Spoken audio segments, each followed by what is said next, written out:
Hello everyone. You all know it very well that tenses are verbs that are used to describe the time when an action or event took place. So, based on the time of occurrence, tenses are classified into three types, which are those present tense, past tense, and the future tense. So, today we are going to learn about the future tense. As the name suggests, this form of tense is used for sentences with a future sense. There are four types of future tense. The first one, simple future, future continuous, future perfect, and the future perfect continuous tense. Let's understand more about each one of them and how they can be used to refer to the future. We shall see now what is simple future tense. This tense is about planning things to do in the future. For example, I'll prepare dinner. It will rain tomorrow. The following are some important uses of the simple future tense. It helps to express facts about the future. Let's see the examples. I shall be 18 next week. It will be called by November. So both the examples given here are the facts. There is no change in it. So we say it in the simple future tense. We use simple future tense when we talk about what we think will happen in the future or about our perceptions or our beliefs. Like, it will probably rain tomorrow. I expect he will become the next president. Here, in both the situations, we are not sure about it. It's our perceptions or what we think it will happen in the future. Such occasions, we use a simple future tense. This tense is also used when we decide to do something at the time of speaking. So, at these places, we use will. I'll have a cup of tea. He is in the meeting, so I'll wait here. We also use simple future tense to express our readiness to do something. For example, I will take mother to the doctor. It's a readiness from the person's part, so we say it in the simple future tense. Now we are going to see how to formulate the statements in the simple future tense. The formula is subject plus will or shall plus the first form of the verb. He will go to Delhi tomorrow. I shall reach Jammu at 5 o'clock. Here you might get confused like when to use will and shall. So mainly we use shall only with I and we when they are the first persons. But the helping verb will can be used with all the subjects like I will, you will, she will, we will, etc. Now we are going to see how to form the negative sentences in the simple future tense. We write the same formula, but after the helping verbs we have to use NOT.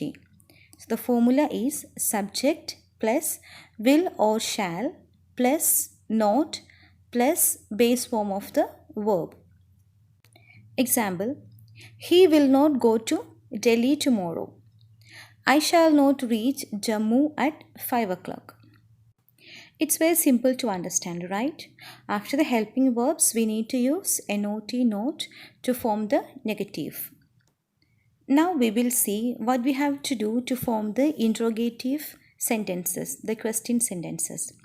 The formula is will plus subject plus base form of the verb. Here we have used the helping verb in the front and then the followed by the subject. He will go to Delhi tomorrow. Will he go to Delhi tomorrow? She will spread the clothes. Will she spread the clothes? Only thing, we need to end the interrogative sentences with a question mark. Now we are going to see the future continuous tense. What this tense denotes? The future continuous tense is used to denote an event that is going on in the future. We will understand this more clearly with the help of an example.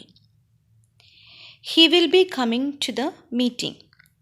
In this sentence, the action is going to be an future event, but it will be a continuous event as well. So we say it in the future continuous tense. We shall now see some important uses of the future continuous tense. Firstly, when we talk about actions which will be in progress at some time in the future, which will be a continuous action in the future, we say it in the future continuous tense. Example, this time tomorrow, I will be enjoying the cricket match in the stadium. It's very clear from the example that this is going to be a future event. He will be enjoying the cricket match in the stadium tomorrow, right? So it's going to be a future event, but it will also be a continued action. So we say it in the future continuous tense. Secondly, when we talk about any planned action, arranged actions, or actions expected to happen, so we use a future continuous tense. Let's see the example.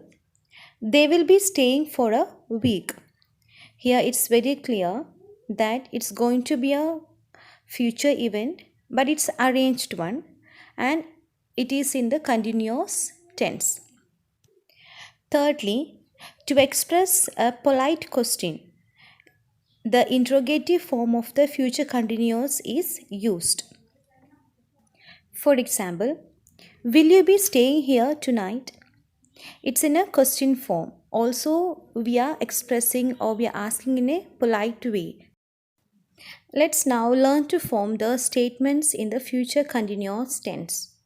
So the formula is subject plus will plus be plus ing form of the verb and object. For example, he will be going to Paris tomorrow. She will be staying with us during the holidays. Let's now learn to form the negative statements. The formula is subject plus will plus not plus be plus ing form of the verb and object.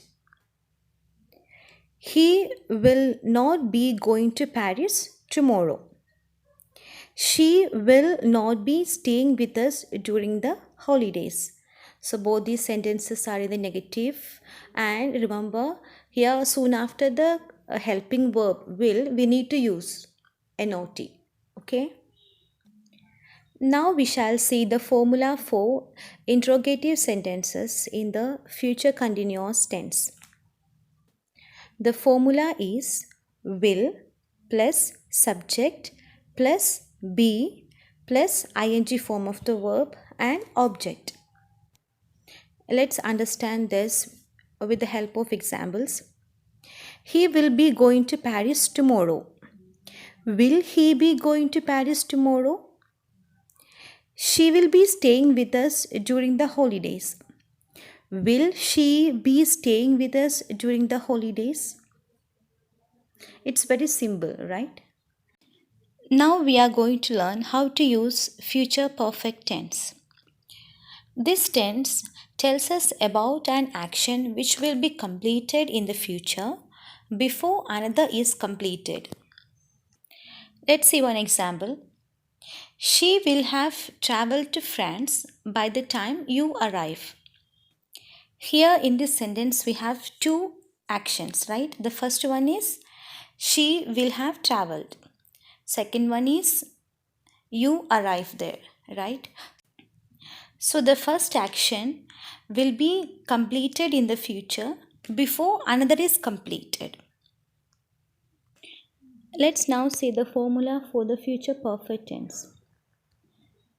The formula is subject plus will plus have plus past participle of the verb and object. Let's see one example. By the time you get this letter, I will have left. We are going to see now how to form the negative in the future perfect tense. The formula is subject plus will plus not plus have plus past participle of the verb and object. For example, he will not have left for Paris until after 9 o'clock tomorrow.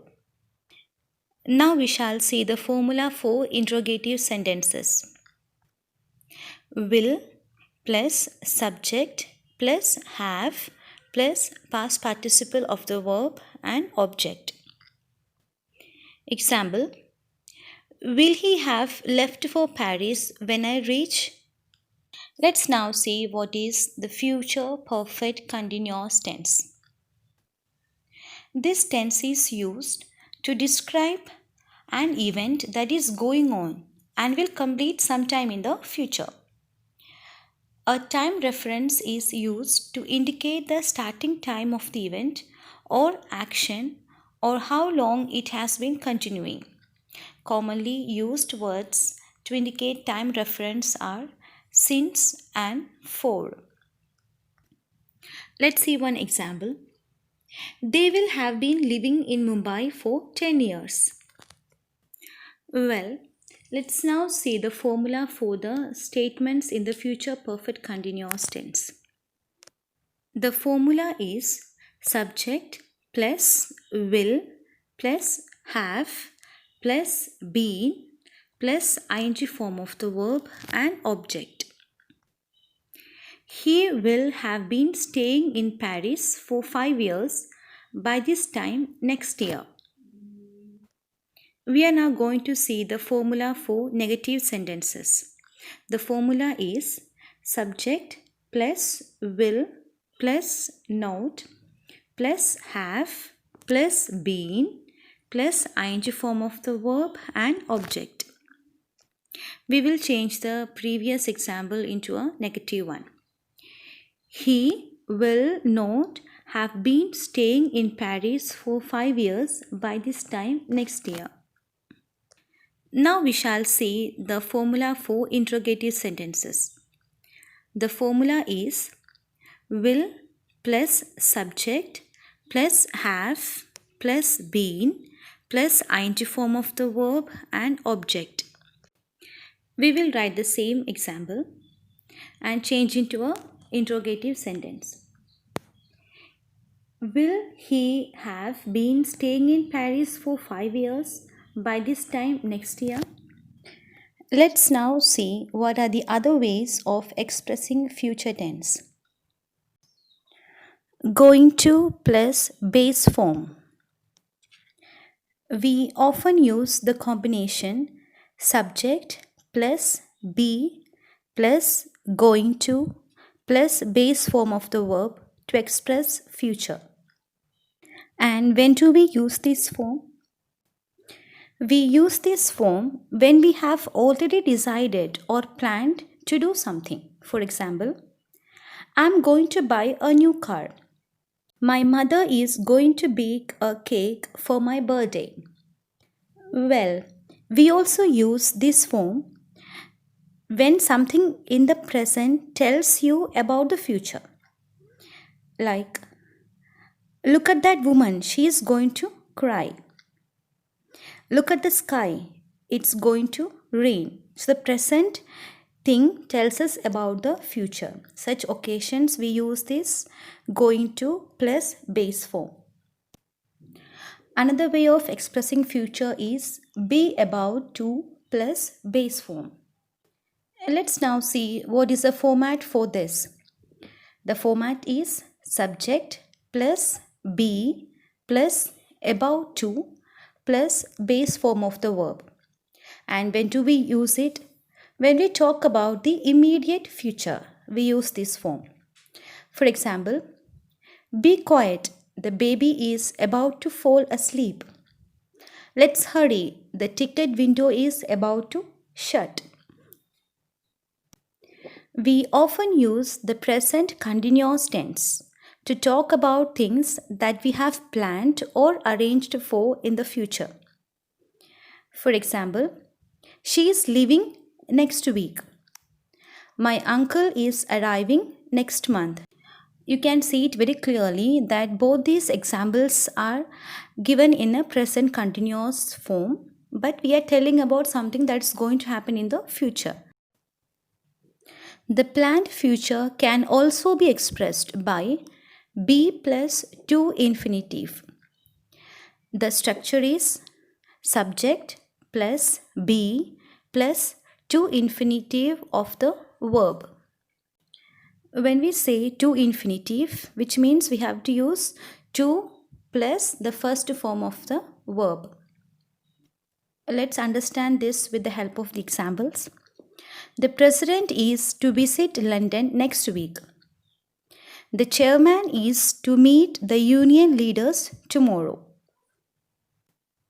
We are now completed with the future tense. We'll continue the next lessons in the coming videos. Thank you.